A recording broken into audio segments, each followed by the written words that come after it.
Isso aí, vamos ver se a gente consegue finalizar nossas discussões aqui.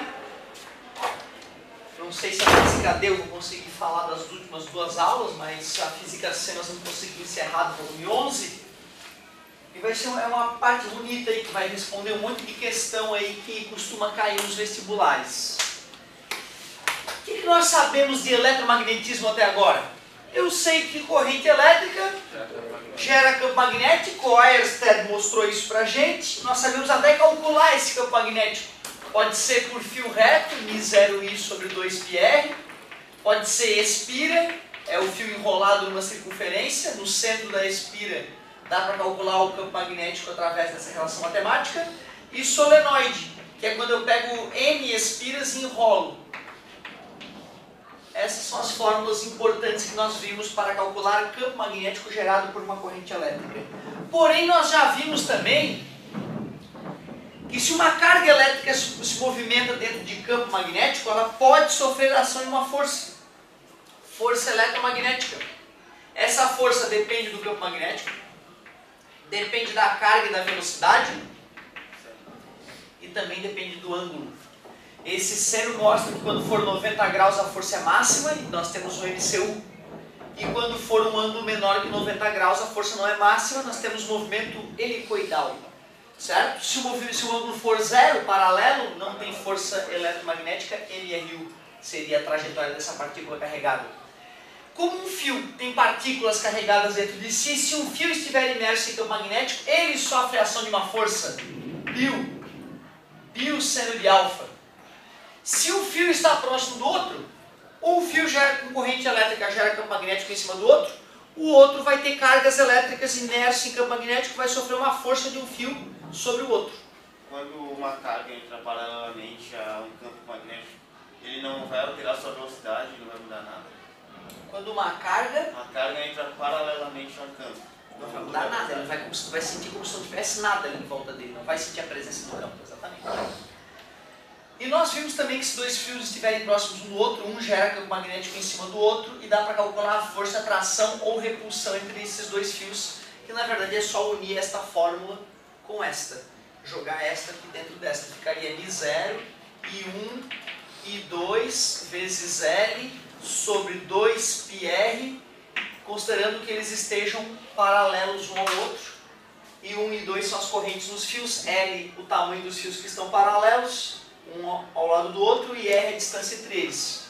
Nós vimos que para saber para onde é que aponta o campo magnético, a gente usa a regra da mão direita, o dedão no sentido da corrente, os outros dedos indicam as linhas de campo que são circulares, em volta de um fio reto. Nós vimos que para descobrir para onde que vai a força na força eletromagnética, regra da mão direita também, só que modificada, né? O dedão é a velocidade, o indicador é o campo magnético e a força. Isso, cada um vai ter, né, a gente conversou sobre isso, falei no dia, gente, olha, cada um faz de um jeito, tem pessoas que vão dizer que os dedos são outros, o importante é que a sequência tem que ser aquela.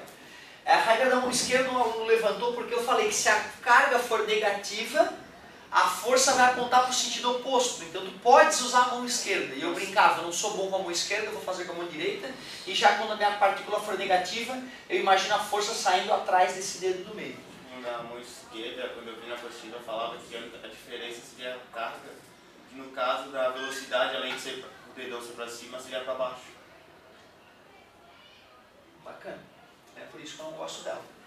Então, prefiro sempre a mesma mão direita. Né? A velocidade, as partículas serão sempre o dedão, esse aqui serão, os outros dedos serão o campo magnético. Nessa posição modificada, continua sendo velocidade, continua sendo campo magnético, e não dá para esquecer quem é a força, né? A gente fez aquela piadinha aqui. Então, se a partícula for negativa, pode usar a mão esquerda, não é necessário. É só lembrar que a força é no sentido oposto. Mas é pessoal. Eu estudei, aliás, não estudei dessa maneira, meus alunos me ensinaram dessa maneira. Porque eu tinha outra regra que eu nem lembro mais qual que eu usava. Aí o aluno falou da brincadeira do funk, da velocidade e tal, eu, pô, tesão essa maneira, cara. E aí comecei a usar.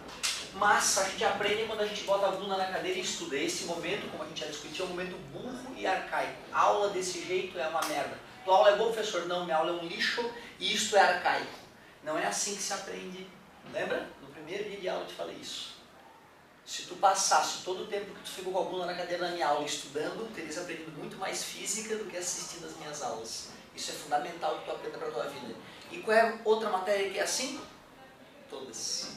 Qualquer matéria que tu assista a aula do professor, se tu estivesse estudando a matéria por conta própria, num livro sozinho, estarias aprendendo muito mais do que na aula daquele super professor. Olha que incrível. Por quê? Porque quando a gente é protagonista do que está fazendo, a coisa flui melhor. Agora tu é mero coadjuvante, tu só está aí paradinho, né? E eu é que estou aqui pensando de verdade. E o ideal é quando tu está lendo a apostila, que aí tu é o protagonista, né? E tu aprende mais. Por isso que é importante isso que o amigo falou. Isso que nós temos que tirar de lição. Não interessa qual é a técnica, não interessa qual é o estilo. O que interessa é ser protagonista do conhecimento. E agora, galerinha, olha só o que é novo.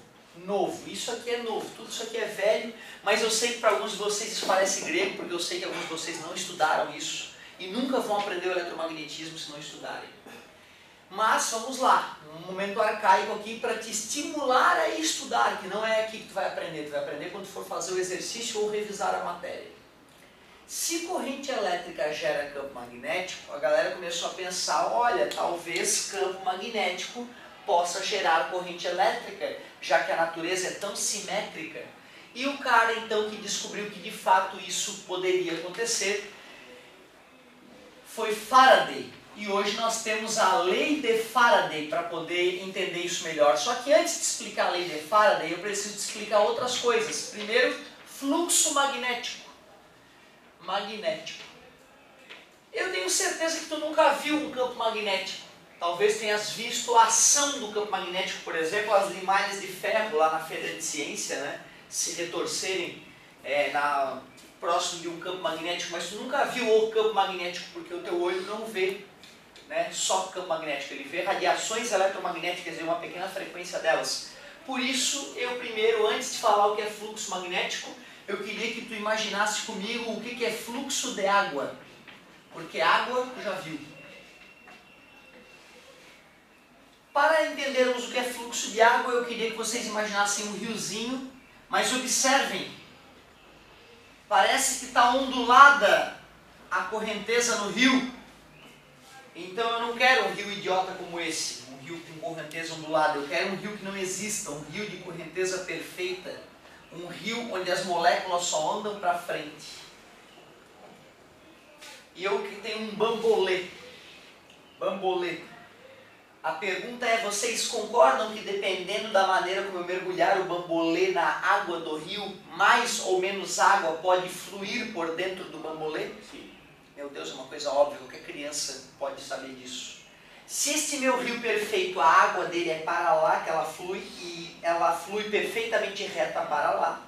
Se eu tenho um bambolê, e eu pego esse bambolê e mergulho na água do rio, deste jeito, ou assim, eu te pergunto, em que posição o fluxo de água através do bambolê será o máximo? Ótimo, a galera já fez com a mãozinha, assim, beleza. Os físicos falariam, a área está paralela ao fluxo, os físicos falariam, certo? Depois eu vou te explicar por que eles falariam paralelo e não perpendicular, porque físico mede a área como se fosse um vetor. Certo? E esse vetor é perpendicular à área que ele mede. Então, por exemplo, a apostila. Eu, a partir de hoje, posso representar a apostila por um vetor área. Está vendo? Um vetor que aponta perpendicularmente à área. Então, se eu quiser direcionar a área para algum lugar, é só apontar o vetor. Então, olha lá. Entende por que os físicos dizem que nessa posição a área está paralela? Né? Porque o vetor área é perpendicular à área. Tudo bem para vocês? Babaquice de físico, poderia ter falado, não, assim que está perpendicular. Né? Mas eles chamam de paralela porque é o vetor área que a gente usa. Então na física tu vê a área pode ser representada como um vetor. Interessante, né? Fluxo, aumentou ou diminuiu? Legal. Zero. Tem gente que não consegue enxergar por que é zero. Porra, né? Se não fosse... Aqui está a espira, o bambolê no rio. A água do rio flui perfeitamente em linha reta. Para poder ter algum fluxo, a água teria que fazer um zigue-zague para poder passar por dentro do bambolê. Se o rio que eu criei na minha mente é um rio onde as moléculas não aceitam fazer zigue-zague, então o fluxo é zero. Tranquilo? Então tu vê, como a gente já viu água, já brincou de bambolê, então fica muito fácil para o cérebro entender o fluxo da água através do bambolê. Mas, na verdade, esqueçam o rio, é na verdade ímã, então aqui tem um polo norte, aqui tem um polo sul. Então isso aqui não era rio de água, é um ímã, é um campo magnético, e não era um bambolê de plástico, é uma espira de algum material condutor que eu vou mergulhar no rio de campo magnético. Como é que eu vou calcular o fluxo magnético através da espira? Claro que depende da correnteza do rio, que é o valor do campo magnético nesse caso. Claro que depende do tamanho do bambolê. Bambolê maior passa mais água, bambolê pequenininho passa pouca água. E depende a posição do bambolê dentro do rio, que é o cosseno de θ. Por que cosseno? Porque quando estiver paralelo, vetor área, né? Cosseno de 0 é 1, é máximo. Quando for 90 graus, vetor área 90 graus, certo? Dá 0. Então, fluxo magnético mede quanto de campo magnético atravessa uma certa região. Detalhe, eu posso medir fluxo magnético sem ter a espira. Eu posso imaginar qual é o fluxo magnético nesta área. Concordam comigo? Bom, corrente elétrica gera campo magnético, sempre. Cargas elétricas em movimento, as coisas, as pessoas que estiverem observando este movimento, além do campo elétrico inerente à carga elétrica, que sempre existirá, brota campo magnético. Corrente elétrica, movimento de cargas elétricas, faz surgir do além, entre aspas, campo magnético. Pois não. Durante as perguntas sobre a posição desse, o que está interferindo no fluxo, vai falar no ponto de vista físico, se está em paralelo ou perpendicular? Exatamente, quando ele fala paralelo ou perpendicular, ele tem que falar certinho se ele está falando da espira em si ou se é do vetor espira. Tá? Então fica tranquilo, ele vai falar da espira, ele não vai falar, não se sabe no ensino médio que o vetor área é perpendicular, ele não pode usar essa informação concluindo que vocês já saibam isso. Isso é uma coisa que na faculdade vão te avisar. Então no ensino médio eu acabei de enunciar pela primeira vez na vida de vocês, o físico lá na faculdade, quando ele vai falar de uma área, ele usa um vetor para representá-la, e este vetor é perpendicular à área. Aqui no ensino médio, se tu falar, pai, o meu professor me contou isso, eu vou falar, é mentira. Não falei que eu não dou aula para a faculdade, dou aula para o ensino médio não trabalha isso. Vou falar que é mentira. Não avisei isso para vocês. Então ele vai falar com um português bom e claro. Certo? Não te preocupa com isso, ele não pode ser técnico nessa hora. Fluxo magnético, então, uma coisa nova na nossa vida, algo que pode ser confuso porque tu nunca viu, mas se tu usar a brincadeirinha do rio, vai ficar ridículo de entender as letrinhas ali. Corrente elétrica gera campo magnético. Olha, você percebeu isso? A galera começou a pensar, então, campo magnético deve gerar corrente elétrica. Faraday começou a estudar isso. Para que eu consiga avançar nesses estudos, então eu quis te mostrar a ideia de fluxo magnético, para poder te mostrar o que é a lei de Faraday. Lei de Faraday. É a lei que move o mundo atualmente. E vai continuar movendo. Lei de Faraday, já vai entender por quê. A vida hoje depende absolutamente dessa lei sendo aplicada a cada segundo, em vários lugares do planeta, ao mesmo tempo para a geração de energia elétrica. É através dela que se gera toda a energia elétrica do mundo, toda. Bom, se corrente elétrica gera campo magnético e campo magnético pode gerar corrente elétrica, vamos usar esse pode, vamos examinar esse pode. Expira. Observa que essa parte está lá atrás do quadro, essa está aqui na frente de vocês, ó, aqui está expira, ímã, e aqui eu vou colocar um galvanômetro. Alguém lembra o que é um galvanômetro? Isso, altamente sensível, mede um pentelésimo da corrente elétrica passando por ali. Se tu pegar então um ímã e deixar o ímã parado aqui, não acontece nada. Então vai ter campo magnético, vai.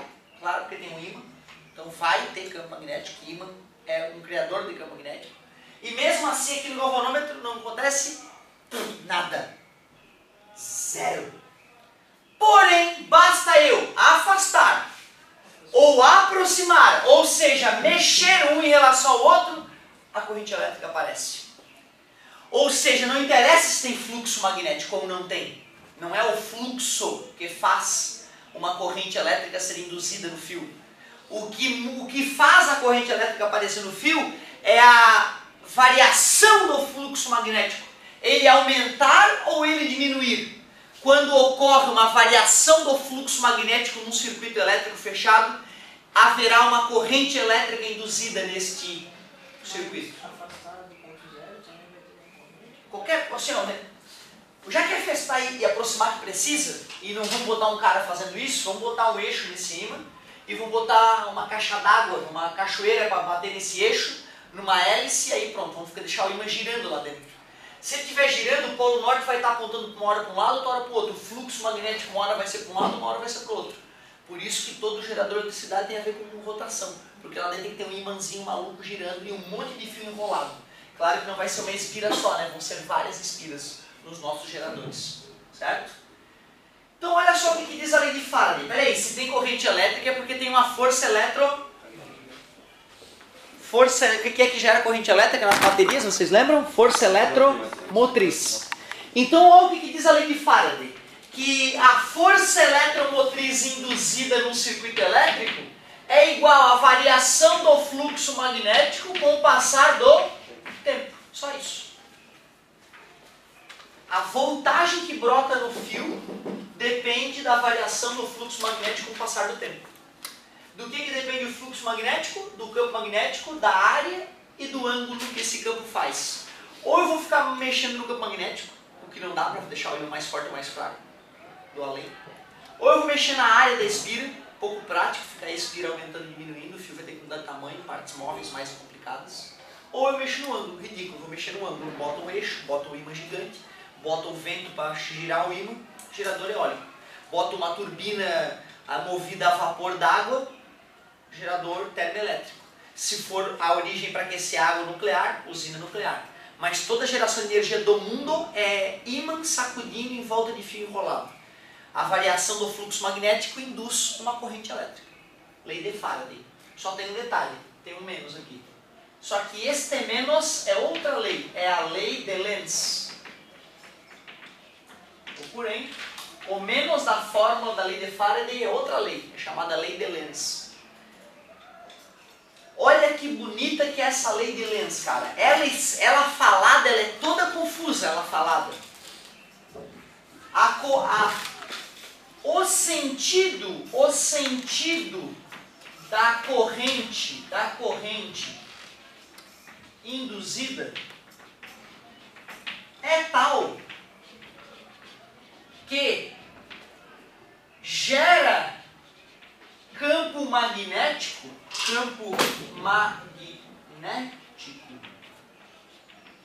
que se opõe, daí o menos, à variação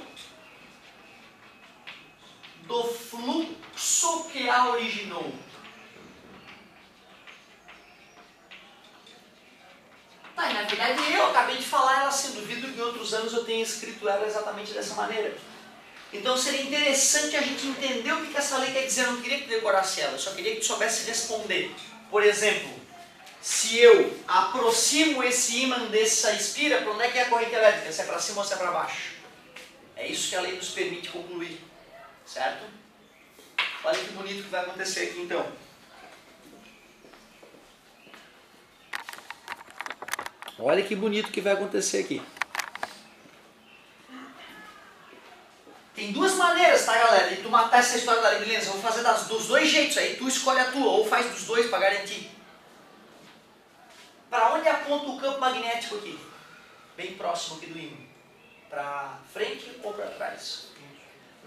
Brota, né? Emerge do norte e penetra no sul, né? Não é isso? Então eu vou fazer uma setinha do campo magnético aqui na frente. Tudo bem para vocês? Isso a gente já tinha visto, né? Se tu não lembrava disso, tem que lembrar. É o mínimo do mínimo sobre o campo magnético. As primeiras aulinhas de ímã. Então, para onde aponta o fluxo magnético nessa espira? Nesse momento? para lá. Porque fluxo magnético tem a ver com a água passando por algum lugar, né? Fluxo de água. Se o campo magnético aponta para lá, o fluxo magnético é para lá. Expira. Se eu começar a aproximar o ímã não estava dentro da expira ainda, tá vendo? Ele estava aqui, a expira estava aqui, o ímã aqui. Eu estou aproximando.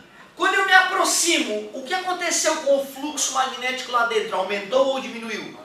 Aumentou, porque se o ímã estivesse lá na PQP, não ia nem ter fluxo magnético direito, ia ser zero praticamente. Quanto mais próximo o ímã está da expira, maior o campo magnético ali perto da expira. Então maior o fluxo magnético. Aumentou, parabéns. Tudo bem para vocês? Aumentou para onde? Para lá, já que o campo magnético estava para lá, antes era fraquinho, agora é mais forte, aumentou para lá.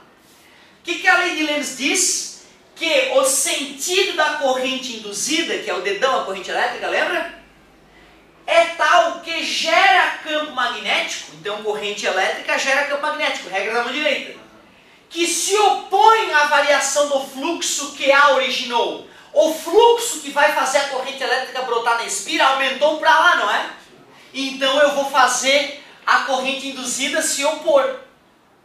Então eu pego a minha espira que está aqui, certo? Eu pego a minha espira que está aqui, não é? E boto esse dedo no sentido oposto à variação do fluxo. Olha a corrente. A corrente elétrica é para cima.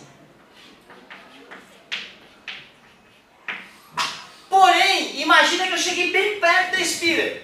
Parei. A corrente elétrica parou na hora. E agora eu vou pegar em cima, na mesma posição. E vou começar a tirar o ímã. O fluxo magnético era para lá. Mas agora eu diminuí ele. Já que eu diminuí o fluxo magnético, eu vou querer aumentá-lo. Porque eu tenho que ir contra a variação dele, não contra ele. Não é contra o fluxo, é contra a mudança do fluxo. O fluxo aumentou quando estava aproximando, eu vai embora, querido. O fluxo diminuiu quando eu estava afastando, eu não, agora eu quero mais fluxo. Então, olha só, aí eu vou ter que botar a mão para o lado de lá e a corrente vai ser para baixo.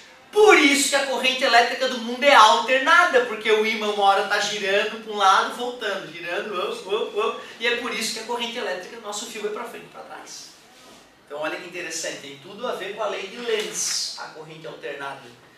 Certo? Então, aquele menos é só para mostrar que a voltagem, os volts, vão se opor ao delta fluxo. Só isso. Na prática, na hora de fazer a conta, a gente raramente se preocupa com isso. Geralmente está preocupado em quantos volts vão ser criados, não para onde que vai ser criado. Agora, a lei de Lenz é cobrada desse jeito aqui. Outra maneira de pensar.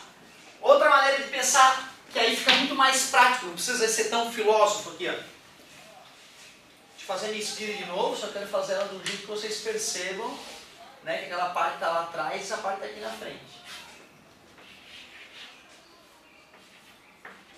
Mesma coisa, né? Vou aproximar. A corrente deu para cima, lembra? Peraí, se eu estou aproximando um ímã e está gerando energia elétrica no fio, eu vou ter que sentir uma resistência a esse fenômeno. Ou seja, eu vou querer empurrar o ímã não vai querer ir. Quer dizer que isso aqui vai virar um eletroímã.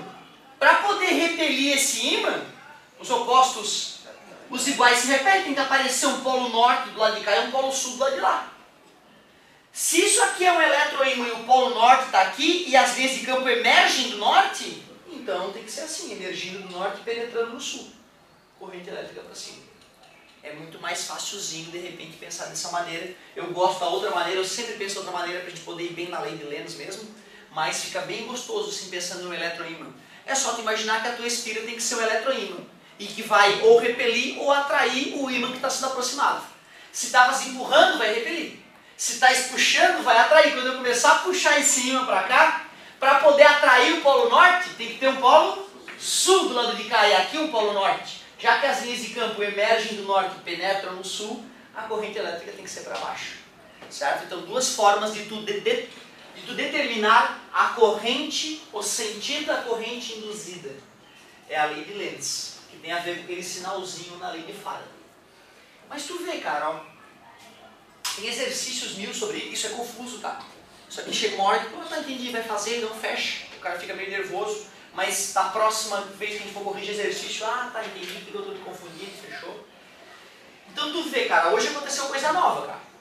Entrou na nossa vida fluxo magnético, acho que a brincadorinha do bambolê do rio tu tira de letra. E entrou na nossa vida a lei de Faraday, que diz que a força eletromotriz induzida é igual a variação do fluxo magnético. com o passar. É isso. E a corrente induzida, ela vai ter um sentido tal que gera um fluxo magnético que se opõe à variação que a originou. Mas a mágica ainda vai ocorrer agora. Agora é que a mágica vai ocorrer. Olha o filé da aula chegando, meu querido. O negócio é o seguinte. Lembra daquela transformação de energia elétrica em energia térmica que ocorre nos fios? O famoso efeito... Porra! Isso é um problema pra gente, cara. Isso é um problema. Então tem lá um fio, vai ter corrente elétrica passando por ele, e eu vou ter uma perda de energia. Para calcular qual é a potência que eu estou perdendo, quantos joules por segundo, eu posso fazer V vezes I. Mas como V? R vezes I eu posso substituir, tem outra fórmula também, né? R vezes I. Essa é a melhor fórmula para analisar o fenômeno. Sabe por quê? Porque já que tem um certo tamanho de fio lá de Tubarão, Jorge Lacerda, até aqui, né, a usina de geração de energia lá de Tubarão até aqui, Florianópolis, o R não tem jeito, não tem como eu mudar. Só se eu deixar o fio mais grosso para a resistência dele ficar menor. Mas aí eu vou gastar milhões com aço também, então eu não posso ter um fio super grosso, certo? Então qual é a única maneira de eu ter menor perda de energia no fio? Já que o R é o valor constante. O I, diminuir o I, concorda comigo? Mas para eu poder diminuir esse I drasticamente e fazer uma grande potência chegar na cidade de Florianópolis, que está distante, se o I diminuiu, para poder chegar à mesma potência que é a potência que as pessoas consomem no dia a dia delas, eu vou ter que aumentar o V. E vai ter que ser um puta de um V. Porque senão, só para fazer energia elétrica chegar até aqui nós estamos ferrados. Vai ficar inviável economicamente, não vai funcionar o sistema elétrico. Então olha que loucura, nós vamos ter que aumentar drasticamente a voltagem e vamos ter que diminuir drasticamente a corrente para poupar muitos milhões por efeito 700 mil volts é o valor dessa voltagem. A voltagem para poder transmitir corrente elétrica de Tubarão até Florianópolis sem perder milhões e milhões em efeito Joule é 700 mil volts. Por que não mais que isso, professor? Porque aí dá para diminuir ainda mais, porque aí vai chegar uma hora que raios vão ser disparados da rede elétrica, matando pessoas que passem debaixo desse lugar. E por isso que a torre de alta tensão é tão alta, para as pessoas ficarem longe do fio. Porque se ela fosse da altura de um poste normal, ia ter raio disparando do fio para o chão toda hora. Porque eletrizaria o próprio ar vira condutor. Só tem um problema. Nós não podemos gerar energia a 700 mil volts, porque eu vou matar os caras lá da usina. Nós vamos gerar então uns 15 mil volts. Toda usina, até eólica, gera próximo de 15 mil volts o gerador. E eu quero transmitir para 700 mil. A indústria me cobra, eu quero que chegue aqui no meu relógio a 132 mil volts. A indústria chega a energia na casa, na tomada da indústria. Por isso que ser eletricidade industrial é um pouco diferente de ser eletricidade residencial. Se o cara errar, ele morre, só isso. 132 mil volts. Aqui nos nossos quarteirões, 13.800 volts, nossos quarteirões. E aí aquele último transformador que você escutou explodir, que leva para a tua casa energia, né? Do quarteirão, né? Do poste para o quarteirão, para todas as casas, 220 volts. A pergunta é, como é que nós vamos conseguir gerar com 15 mil? Elevar para 700 mil? Chegar aqui perto da grande cidade e reduzir para 132 mil para jogar para a indústria? Depois reduzir para 13.800 para vir para as cidades e depois 220 para chegar na tua casa. Como que nós vamos fazer essa brincadeira toda acontecer como está acontecendo agora, cara? Pois então, que equipamento vai ser esse que vai nos permitir transformar essas voltagens? Claro, transformadores. O cara, quando vai aprender transformador ou vê um técnico trocando um transformador daqueles do poste, parece que é uma máquina. Meu Deus, cabeça, né? Não vai acreditar, meu querido. Olha aqui um transformador. Pedaço de material ferromagnético, que é conhecido como núcleo. Muita atenção no que eu vou fazer agora. Fio encapado. Na verdade não é encapado, é esmaltado. Ele parece estar desencapado, mas tem uma capinha de esmalte em volta dele. Ou seja, tu encostando um no outro não dá curto. Tu pega fio esmaltado e vai 1, 2, 3, 4, bem forte, hein? Várias enroladas de fio. Esse aqui é o enrolamento primário.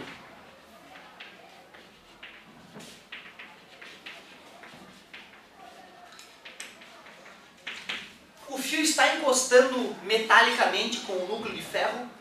Não. Aqui adivinha? 1, 2, 3, bem forte, hein? N voltas de fio.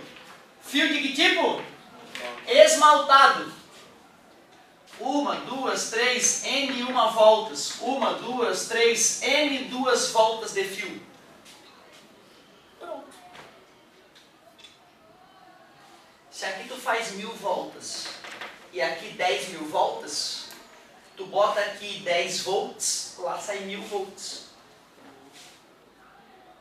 Peraí, está querendo me dizer que para transformar energia elétrica de 1 volt para 1 milhão de volts tem que fazer um pedaço de ferro com fio enrolado e aí é só botar 1 milhão de vezes mais voltas de fio de um lado da coisa? Sim. Assim idiota, professor. Assim idiota. Assim idiota. Isso é um transformador. Vamos entender por que ele funciona? Primeiro, ó. Voltagem do primário, chamei de V1. O que é aquele tiozinho ali? Alguém lembra? Voltagem do secundário. Aquele tiozinho ali quer dizer que a corrente é alter, que o mais e o menos tem que estar mudando de posição toda hora. Porque se tu bota isso aqui na bateria do carro, meu querido, pode lamber isso aqui, ó. Não vai acontecer nada contigo. Corrente elétrica contínua gera campo magnético. Mas campo magnético contínuo gera corrente elétrica? Não, porque para poder gerar corrente elétrica, o fluxo magnético tem que variar.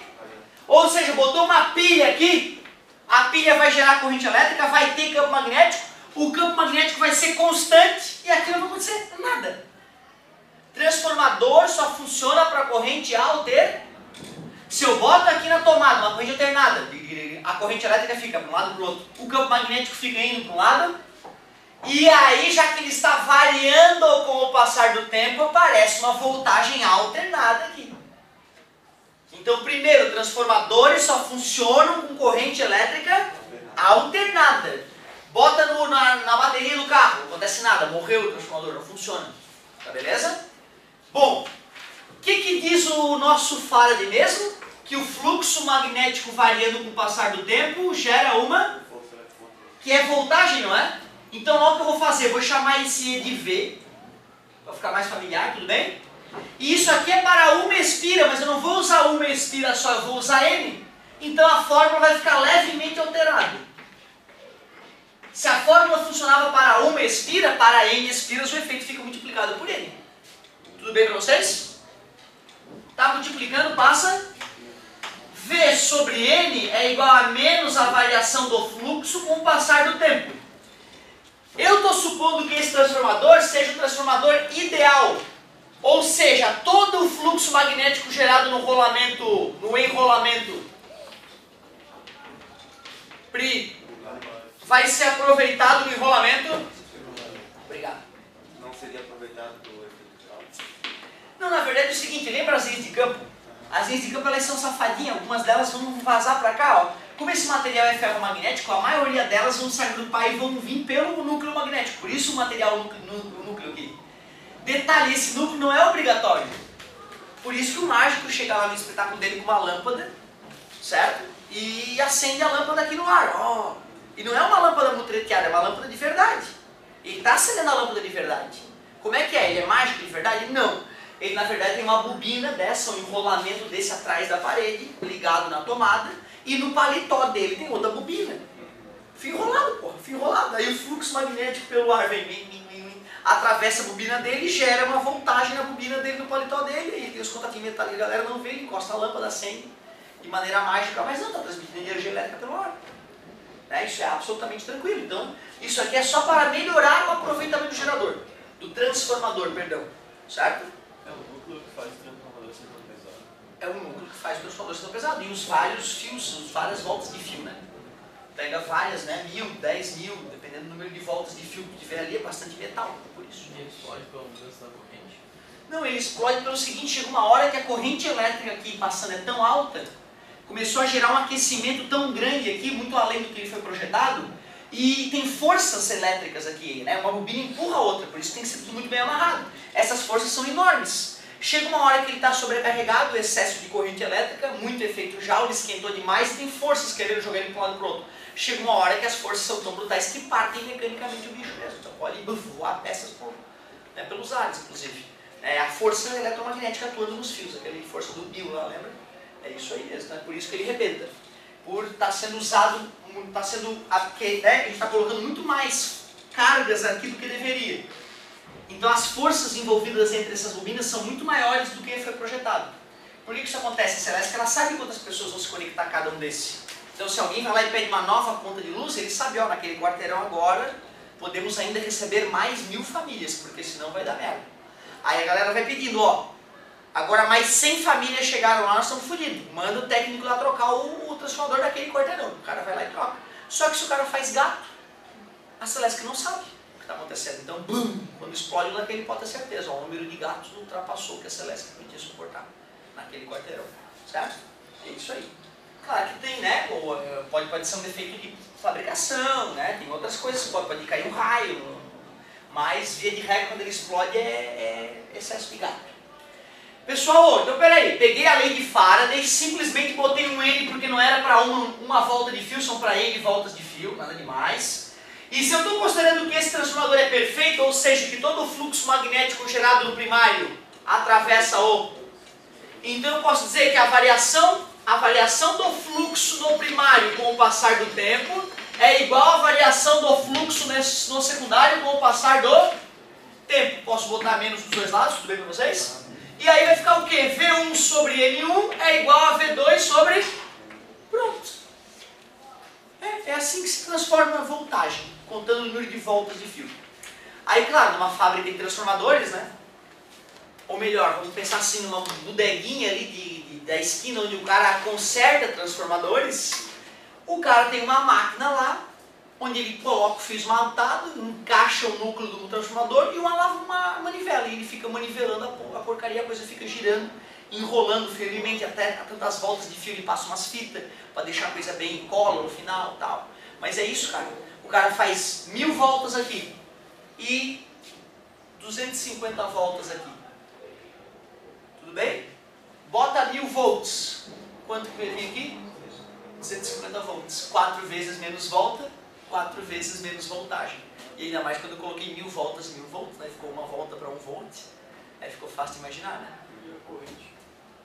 Corrente individual? Aí é que tá. Eu é que pergunto. Essa parte aí já dá para eu perguntar. E a corrente?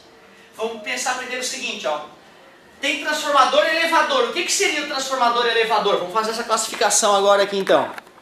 O que seria o transformador e elevador?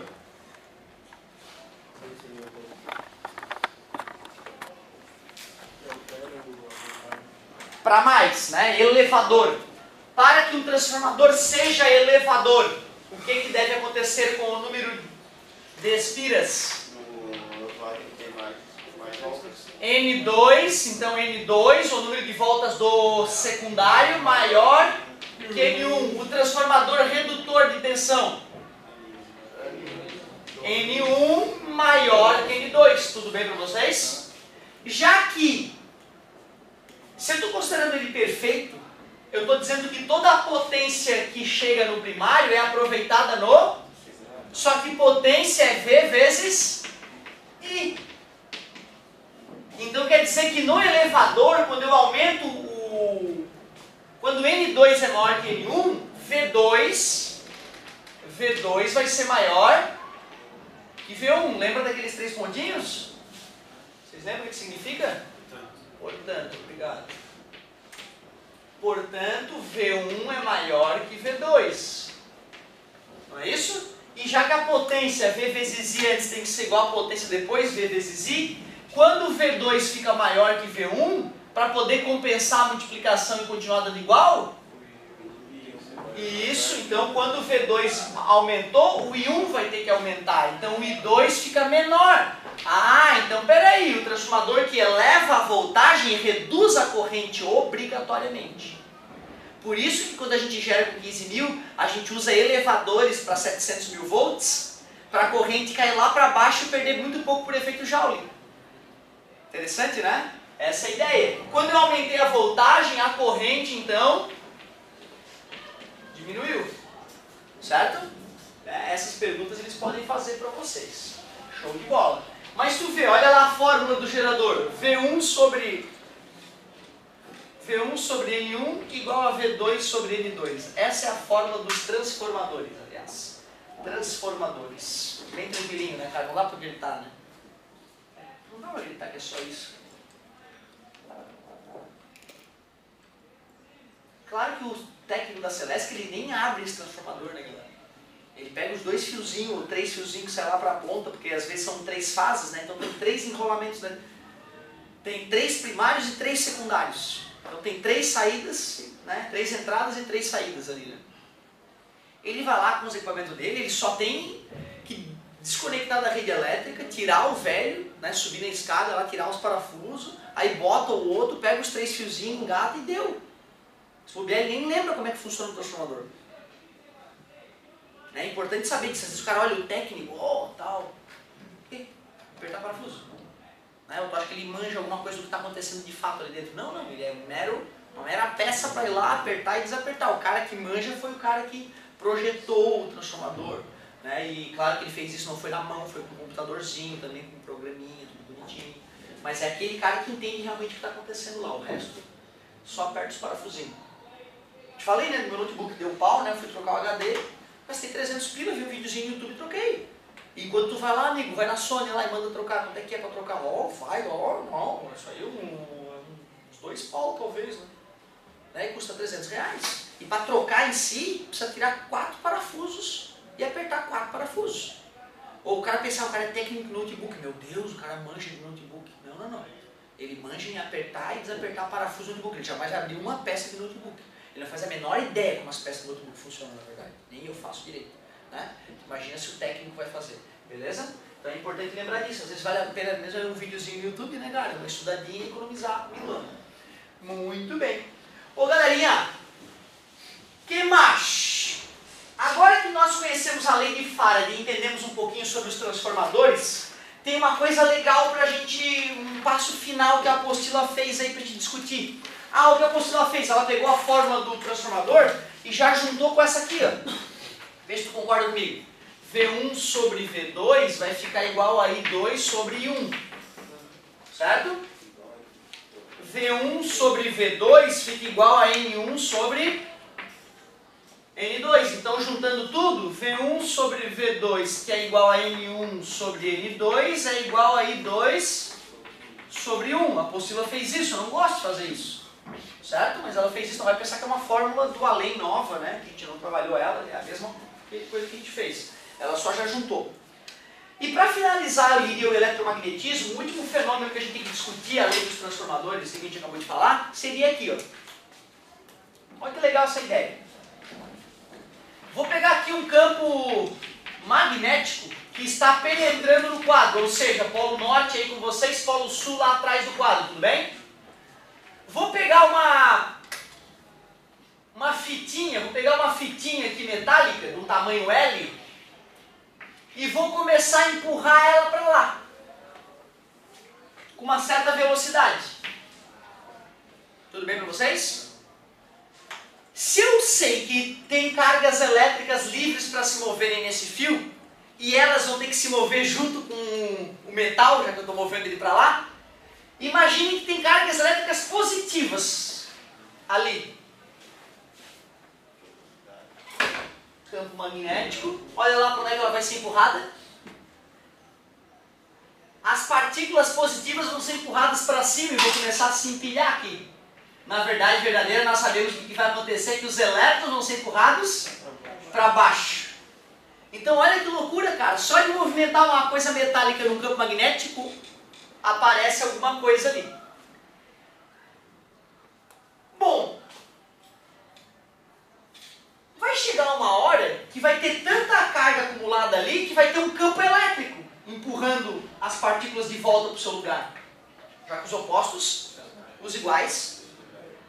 Foi uma força eletromagnética que empurrou as partículas para os seus lugares nas pontas. Chegou uma hora que tinha tanta partícula igual ali e os iguais se repelem que um campo elétrico queria devolvê-las para os lugares delas. Ou seja, na verdade, o que está acontecendo em cada partícula? Para baixo uma força elétrica e para cima uma força pensando na partícula positiva, eu estou, né? Porque a partícula negativa vai ser o contrário ali. O que é força elétrica? A força elétrica vem na definição de campo elétrico, força sobre carga. E força eletromagnética nós revisamos no começo da aula. Campo vezes carga vezes velocidade vezes centro.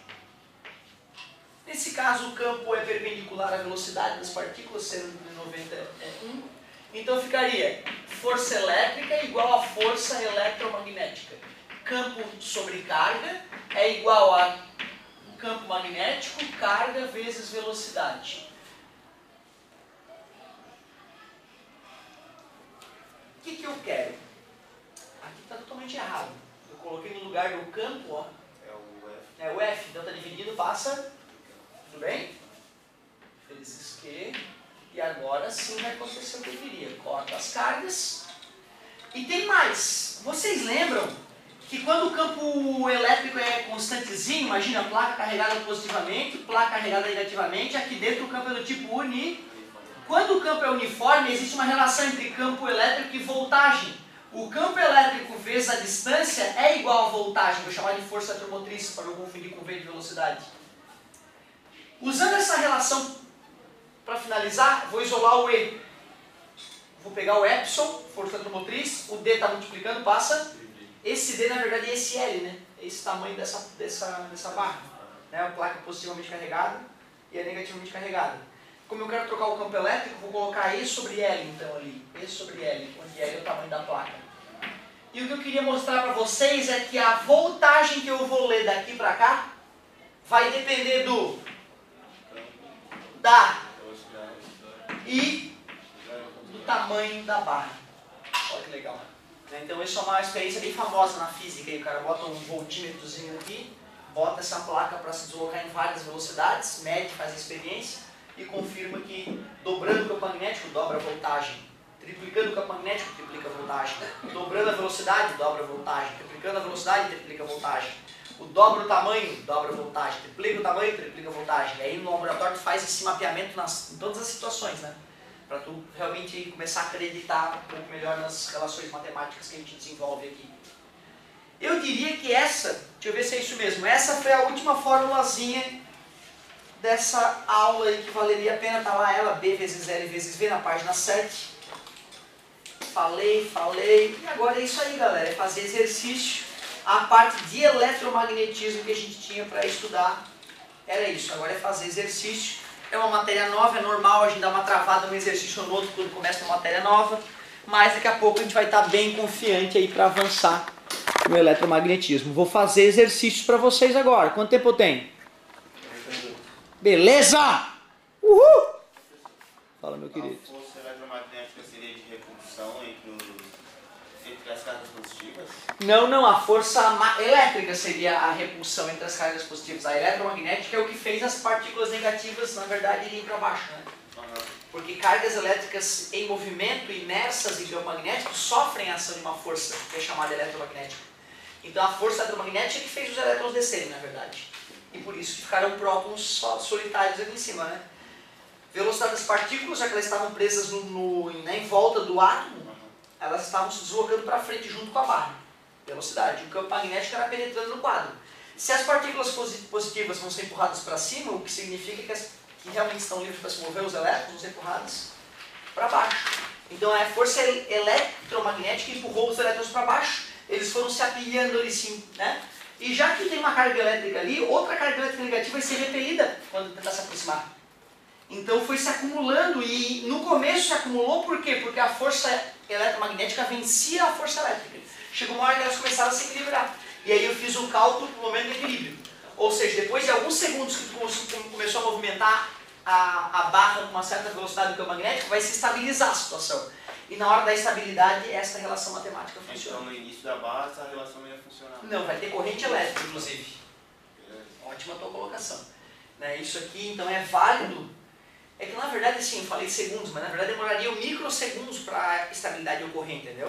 Então, se tu botar um voltímetro ali, começou a se movimentar. Se for um voltímetro pouco sensível, ele logo já vai naquilo ali. Se for um voltímetro super sensível, tu vai ver que ele vai dar uma aumentadinha no começo, vai estar 0, aí começou a se movimentar, vai lá aumentar um pouquinho, 2, 2.1, 2.2 volts, estabilizou. É uma coisa muito rápida, na verdade. Ah, mas é isso aí, é na hora do equilíbrio que eu fiz essa equação aqui, ó, quando as forças elétricas se equilibraram com a força eletromagnética. Muito bem. Falou, querido. Pode. Teve uma semana que instalou uns transformadores lá na minha rua. Ah, cara, lá na serrinha onde eu moro, na subida da serrinha, é direto. E foi muito engraçado, assim, porque teve um dia que faltou, estourou 2 vezes o transformador.